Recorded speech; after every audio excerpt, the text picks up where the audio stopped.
نحمده ونصلي على رسوله الكريم بسم الله الرحمن الرحيم الصلاة والسلام عليك يا سيدي يا رسول الله وسلم عليك يا سيدي يا حبيب الله. پیر طریقہ حضرت علامہ مولانا سید شاہ تراب القادری ناز جماعت صدر امیر جماعت اہل سنت پاکستان کراچی حضرات کہ وہ عوام الناس پاکستان کے عوام کو بتائیں کہ ریمنڈ ڈیوس کون ہے، اس کی ڈیوٹی کہاں تھی، پشاور میں تھی، اسلام آباد میں تھی، لاہور میں تھی. کیا مجھ پر مقدمہ چلائیں گے وہ امریکہ جا کر؟ تو آسیہ پر بھی تو پاکستان میں مقدمہ چلنا چاہیے تھا، پھر وہاں مقدمہ نہیں چلنا چاہیے تھا. حکومت سوچ سمجھ کر فیصلہ کرے. یہ فیصلہ اگر حکومت نے غلط کیا تو حکومت کے اپنے تابوت میں آخری کیل خود ٹھونک دے گی. شکریہ. قادری کہتا ہے محبتوں کے ساتھ برہان حق و صداقت، دلیل فتح و نصرت، پیکر عفت، قاسم فیض ولایت علامہ سید شاہ تراب الحق قادری آپ سے مخاطب ہوں گے.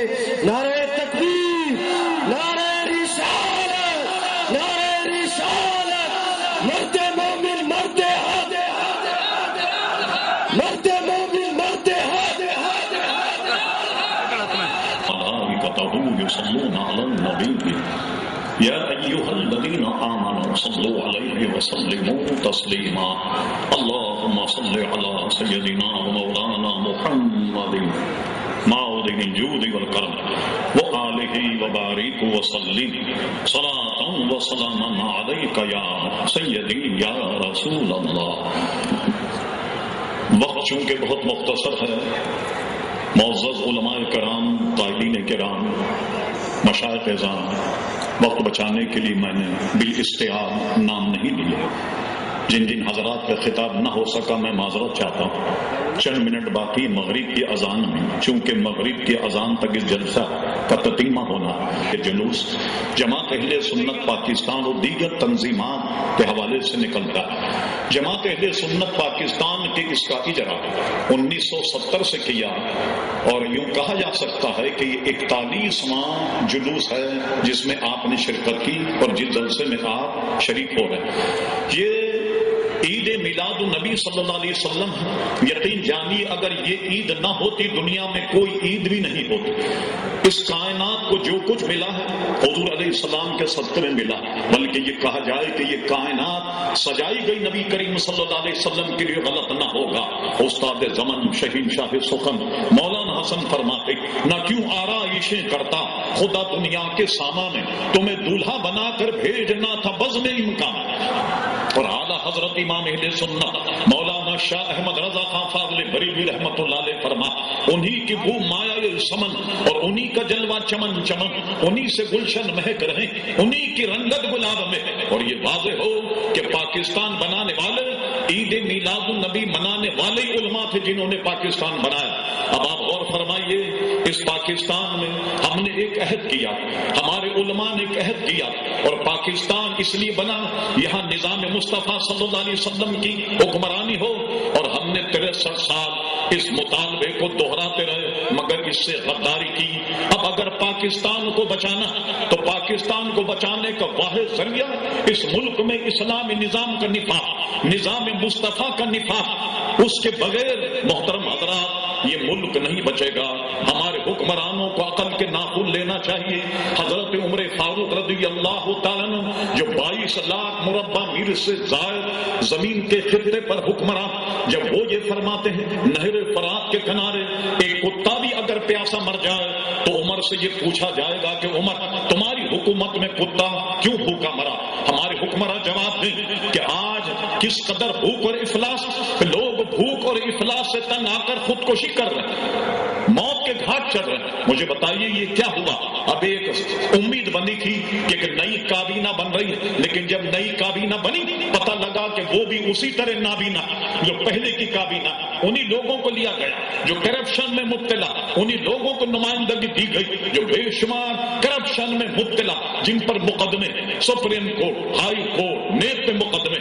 تو آپ نے وہی کیا. کتنے سادہ ہیں میر ہوئے بیمار جس کے سبب پھر اسی افطار کے لوگوں سے دوا لیتے، انہی بات میں حکمران. جب تک اس ملک میں حکومت اور وزراء اہل نہیں ہوں گے، اور کس طرح اہل ہوں؟ امام جلال الدین سیوطی رحمۃ اللہ علیہ فرماتے حضرت فاروق اعظم رضی اللہ تعالیٰ عنہ ایک شخص کو گورنر متعین کرنا چاہتے تھے، کاتب کو بلایا اور رقع تقرری لکھا جانے لگا کہ لکھو کہ فلاں جگہ کا اسے ہم گورنر بنا رہے ہیں۔ اب آپ ملاحظہ فرمائیے کہ معیار کیا؟ کسی کو کوئی سرکاری عہدہ دیا، وزارت دی جائے، سفارت دی جائے تو معیار کیا؟ حضرت فاروق اعظم رضی اللہ عنہ ڈکٹیٹ کروانا، املا کروانا۔ ایک بچہ جس کی ناک سنی ہوئی، پھٹے پرانے کپڑے، حضرت فاروق اعظم کی گود میں بیٹھ گیا اور فاروق اعظم رضی اللہ عنہ اس کے سر پر شفقت کا ہاتھ پھیر رہے اور ڈکٹیٹ کروا رہے، املا کروا رہے۔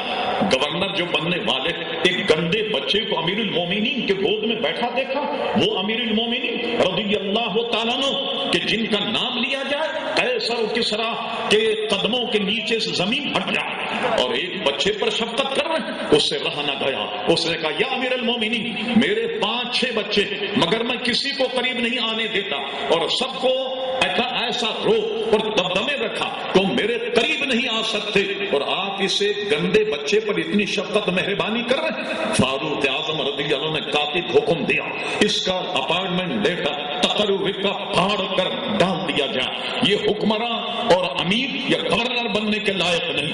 گورنر کے تیور صحیح ہو گئے۔ یا امیر المومنین خادم سے کیا غلطی ہو گئی؟ فرما میں نے دیکھا کہ جو آدمی اپنے بال بچوں پر مہربانی نہ کرے وہ عوام پر مہربانی کیسے کر سکتا؟